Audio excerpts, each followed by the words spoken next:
Bismillahirrahmanirrahim. Alhamdulillahi rabbil alamin. Wassalatu wassalamu ala asyrafil anbiya'i wal mursalin nabiyyina Muhammadin wa ala alihi wa ashabihi afdhalus salatu wa atammu taslim.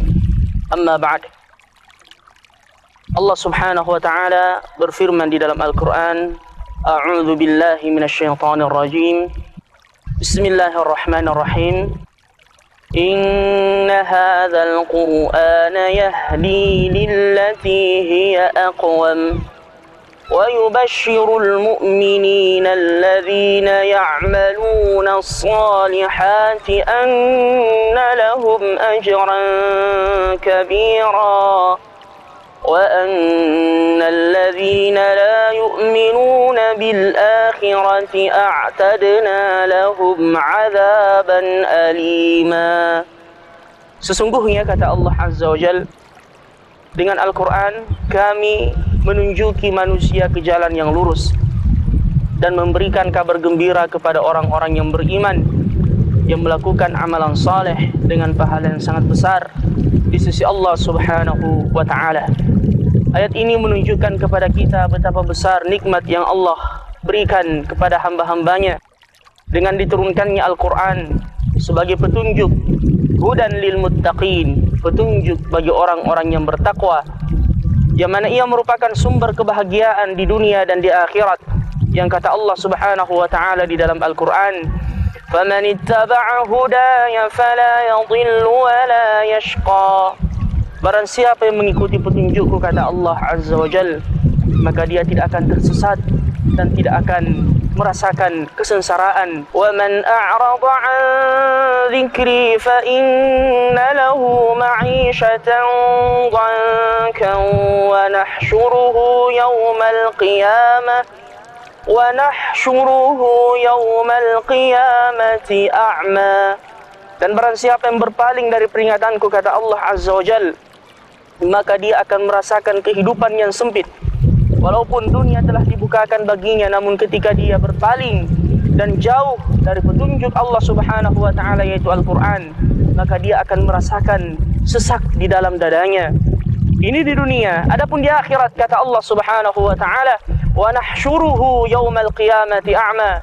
Kami bangkitkan ia nanti di hari kiamat dalam keadaan buta. Ia kemudian berkata, qala rabbi lima hasyartani a'ma. Ya Allah, mengapa engkau bangkitkan aku dalam keadaan buta? Wa qad kuntu basira. Padahal dulu saya melihat di dunia. Allah kemudian mengatakan, kadzalika atatka ayatuna fanasitaha wa kadzalika al-yawma tunsa. Hal itu disebabkan karena ketika dulu di dunia telah diturunkan kepadamu ayat-ayat kami, namun engkau melupakannya dan berpaling darinya dan berpura-pura tidak mengetahuinya. Dan hari ini pula kami melupakan engkau. Wa ma kana rabbuka nasiya. Walaupun pada hakikatnya Allah Subhanahu wa ta'ala tidaklah pernah lupa. Oleh karenanya, kewajiban bagi kita untuk mengikuti Al-Quran yang merupakan mau'izah, yang merupakan nasihat dari Allah Subhanahu wa ta'ala, yang merupakan obat dari segala penyakit, baik penyakit yang zahir maupun penyakit yang batin. Sebagaimana firman Allah di dalam Al-Quran, Ya ayyuhan nasu qad ja'atkum maw'izatun min rabbikum wa shifaa'un lima fis sudur wa hudan wa rahmatun lil mu'minin.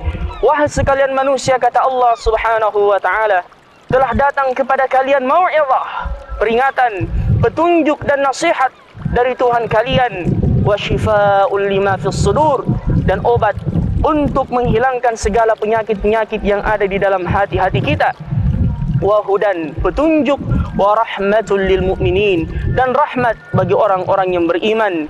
Selanjutnya kata Allah, qul, katakanlah wahai Muhammad, qul bifadlillah, hendaknya dengan keutamaan tersebut yang datangnya dari Allah Subhanahu wa ta'ala, wa rahmati, dan dengan rahmat dari Allah Azza wa Jal, fabidzalika falyafrahu huwa khairum mimma yajma'un. Hendaknya mereka bergembira, dan itu lebih baik daripada apa yang dikumpulkan oleh orang yang mencari dunia dan isinya. Oleh karenanya hendaknya kita berpegang teguh dengan Al-Quran yang diturunkan Allah Subhanahu wa ta'ala, lewat Jibril alaihi salam kepada Rasulnya sallallahu alaihi wasallam untuk mengeluarkan manusia dari kegelapan ke alam yang terang benderang.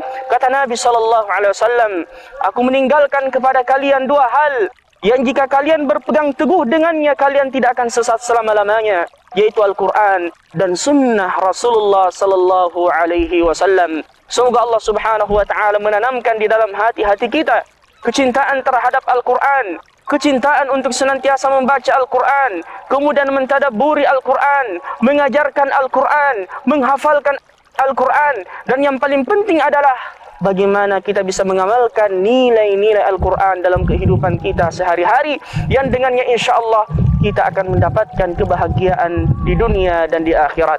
Jazakumullahu khairan wa barakallahu fikum wa sallallahu ala nabiyyina Muhammadin wa ala alihi wa sahbihi wa sallam wa akhiru da'wana anil hamdulillahi rabbil alamin. Wassalamu alaikum warahmatullahi wabarakatuh.